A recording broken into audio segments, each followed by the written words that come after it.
rev up your engines. Today I'm going to talk about 5 SUVs that you should never buy used, because many of them were bad enough when they were brand new. Now SUVs are getting more and more popular because you can hold stuff in them, they're very handy, and they ride pretty good these days. The early ones are kind of bumpy, but they make them a lot better now. Well, some of them are made a lot better.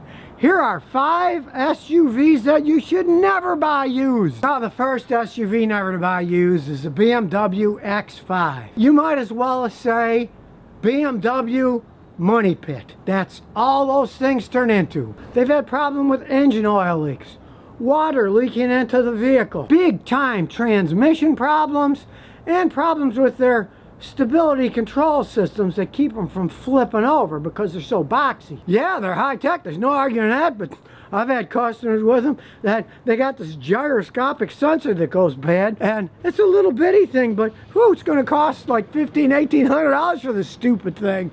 They're just high priced, and it's not like they're high quality. There's so much plastic used in those things, they're always getting leaks. I had one customer with an X5, told her, "You shouldn't have bought this thing used. They're money pits."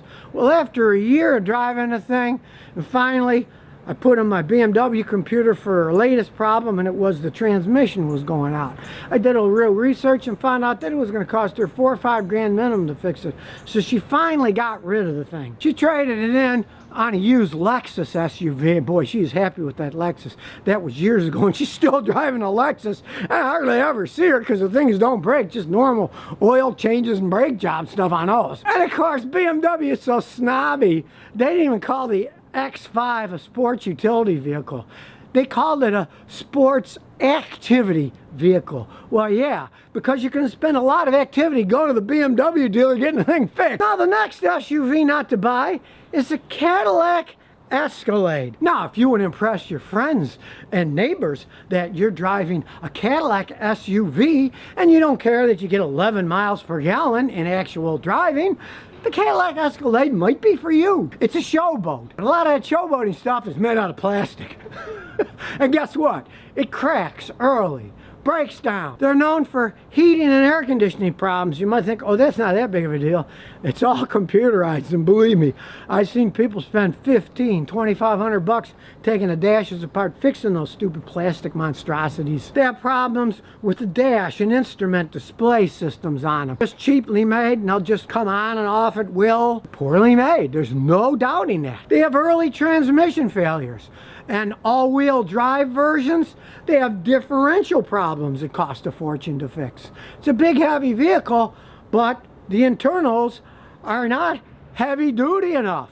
They just break down too much from carrying all that weight around. Cadillac has been using that Cadillac top-of-the-line imagery for decades. Well, it's been a long time since that was even close to the truth. Now, the next SUV not to buy is the Jeep Renegade. The Renegade was created after Chrysler and Fiat merged. Fiat bought Chrysler. The Renegade is small. It's underpowered.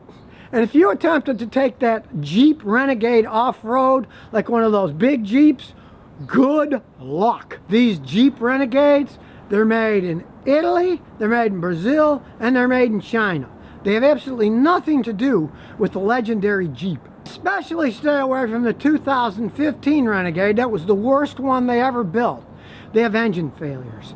They have transmission failures. They have electronic failures. The list goes on and on and on. It's like a litany of Italian manufacturing problems. Not surprisingly, the Renegades have a lot of electronic problems. Many Italian cars have electronic weak systems. That's just the way they go. Also has a problem with blowing head gaskets in the engine, a typical problem that Italian cars have. And now, if you want to get a Jeep, I'm not that big of a fan of the newer ones. The old ones are great. But if you are, get a regular one. Definitely don't get this pipsqueak. Now, the fourth SUV not to buy used is the Chevy Traverse. I've seen engine seized up on ones that had 40-something thousand miles on them. The all-wheel drive system is notorious for having problems and costing thousands of dollars to fix. I mean, if a vehicle has engine and transmission problems, pretty much that says, stay away. Stay far away from this vehicle. I mean, I had a customer with a Traverse. It kept flashing up service all-wheel drive, then it said Super Cruise system. Well, this car didn't have a Super Cruise system, yet it was saying there was a problem in the system that didn't even exist on the vehicle. And the GM dealer couldn't figure out what was wrong. He just lived with that until he got rid of it. He said it was the biggest pile of junk he ever had, and he's never going to buy another one. The last SUV never to buy used is the Pontiac Aztek. It was made famous in Breaking Bad, where Bryan Cranston drove one around, and eventually he took it to a garage. They fixed it all up. He came to pick it up. He looked at it and took his hand out of the back seat, put it on his head, and walked away and gave the car to the mechanic. I had a customer that did a similar thing with an Aztek. The thing had like 55,000 miles on it, and the head gasket blew, and the engine seized up. So he had to put another engine in. So he said, the heck with that. He had a used engine put in, and then he just sold the thing and got rid of it and said, that's it for GM, I'm never buying another one of their products. Basically, the Azteks were GM's version of trying to copy a Toyota Matrix, and man, did they fail miserably. The Azteks actually had hordes of different problems, but the biggest ones were the head gaskets, the engine's going, the transmission's going out, and having intake manifolds that would go bad and leak oil and water into the engine. And if you didn't watch that closely, that would lead to a blown engine too.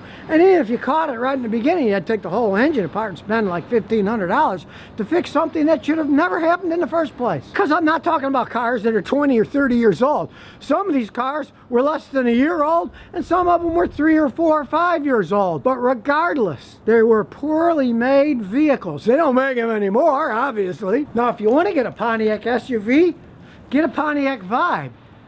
It's the same thing as this Matrix. They were made in the same plant. They have the same engine, transmission, wheels, and everything. The only thing different is the sheet metal on the vehicles. So that one you can get because it's actually a Toyota product, really. Showing that the expression, what's in a name, can mean an awful lot. You want to research what's behind that name. Sure, there's plenty of good used SUVs out there, but stay away from these 5 SUVs if you don't want to catch a sports utility virus. So if you never want to miss another one of my new car repair videos, remember to ring that bell.